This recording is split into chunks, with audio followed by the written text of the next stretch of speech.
स्वागत है आपका बी न्यूज नेशन में। मैं हूं आबिद हुसैन शेख। कांग्रेस दफ्तर का घेराव, बीजेपी कार्यकर्ताओं की गिरफ्तारी। बीजापुर में गरमाया सावरकर का मामला। पिछले दिन शिवमोगा के एक इलाके में सावरकर की तस्वीर पर हुए विवाद के चलते सिद्धरामैया ने सावरकर के खिलाफ बयानबाजी की थी। इसी का विरोध करते हुए बीजापुर जिला बीजेपी की ओर से कांग्रेस कार्यालय का घेराव करके सावरकर की फोटो पुलिस द्वारा बंदोबस्त में लगाए बैरिकेड को हटाकर जबरन लगाई गई, जिसके चलते पुलिस और कार्यकर्ताओं के बीच खींचातानी के बाद बीजेपी कार्यकर्ताओं को गिरफ्तार करके ले गई पुलिस।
ಅಲ್ಲಿ ಯಾಕೆ ಹಾಕ್ಬೇಕಾಗಿತ್ತು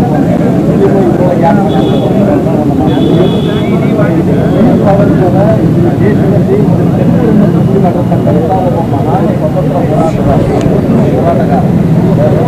ಅಂಥ ವ್ಯಕ್ತಿ ಭಾವಚಿತ್ರ ಇಲ್ಲಿ ಹಾಕ್ತಾರಿಲ್ಲ ಅಂತ ಏನಾದರೂ ನಿಯಮ ಇದೆ. ಆಗಿನ ಕಾಂಗ್ರೆಸ್ನ ಎಲ್ಲ ನಾಯಕರು ವೀರ ಸಾವರ್ಕರ್ ಬಗ್ಗೆ ಮಾತಾಡ್ತಕ್ಕಂಥ ಸ್ವತಃ ಮಹಾತ್ಮ ಗಾಂಧೀಜಿಯವರ 2 ಜೀವಿತಾವಧಿಯ ಕೃಷಿಯನ್ನು ತೆಗೆದುಕೊಂಡಿರ್ತಕ್ಕಂಥ ಏಕೈಕ ವ್ಯಕ್ತಿ. ಗಾಂಧೀಜಿಯವರೇ ಅವರನ್ನ ದೆಹಲಿ ಭೇಟಿ ಹಾಕ್ಲಿಕ್ಕೆ ಹೋಗಿದ್ದರು. ಇಂದಿರಾ ಗಾಂಧಿಯವರು ಕೂಡ ಅವರ ಬಗ್ಗೆ 70 ಬಗ್ಗೆ ಮಾತಾಡ್ತಕ್ಕಂಥದ್ದು. ಈ ಪೋಸ್ಟ್ಲಿ ಇದು ಅವರ ಭಾವಚಿತ್ರನೇ ಬಿಡುಗಡೆ ಮಾಡಿರ್ತಕ್ಕಂಥದ್ದು. ಇಂಥ ಸಂದರ್ಭದಾಗ ಈಗಿನ ಕಾಂಗ್ರೆಸ್ ಏನು ಆಗಿನ ಕಾಂಗ್ರೆಸ್ ಸಂಘಟನೆ ಈಗಿನ ಕಾಂಗ್ರೆಸ್ ಪಕ್ಷ ಅಂತ ಮಾಡ್ಕೊಂಡು ಏನು ಅಧಿಕಾರ ಅನುಭವಿಸ್ಕೊಂಡು ಏನು ಮಾಡ್ತಾ ಇದ್ದೀರಿ, ಈಗ ಯಾಕೆ ವೀರ ಸಾವರ್ಕರ್ ಬಗ್ಗೆ ನಿಮ್ಗೆ ಆತಂಕ? ನಿಮ್ಗೆ ಯಾಕೆ ಹೊಟ್ಟೆ ಕಿತ್ತು? ವೀರ ಸಾವರ್ಕರ್ ಭಾವಚಿತ್ರವನ್ನ ಕಾಂಗ್ರೆಸ್ ಕಾರ್ಯಕರ್ತರು ಎಲ್ಲಿ ಬೇಕಾದ್ರೆ ಪ್ರತಿಭಟನಾ ರೂಪದಲ್ಲಿ ಅವರ ಭಾವಚಿತ್ರವನ್ನು ಸುಡ್ತಕ್ಕಂಥದ್ದು ಒಬ್ಬ ದೇಶದ ಸ್ವಾತಂತ್ರ್ಯ ಹೋರಾಟಗಾರರನ್ನು ತೋರಿಸ್ತಕ್ಕಂಥ ಗೌರವ ಇದೆನಾ? ನೀವೇ ಸೂಚನೆ ಕೊಟ್ಟಿದ್ದೀರಾ ಕಾಂಗ್ರೆಸ್ ಅವರು? ನೀವೇ ಅವ್ರಿಗೆ ಹೇಳ್ಕೊಟ್ಟಿದ್ದೀರಾ? ಯಾಕೆ ಈ ರೀತಿ ಗೊಂದಲ ಮಾಡ್ತಾ ಇದ್ದೀರಿ?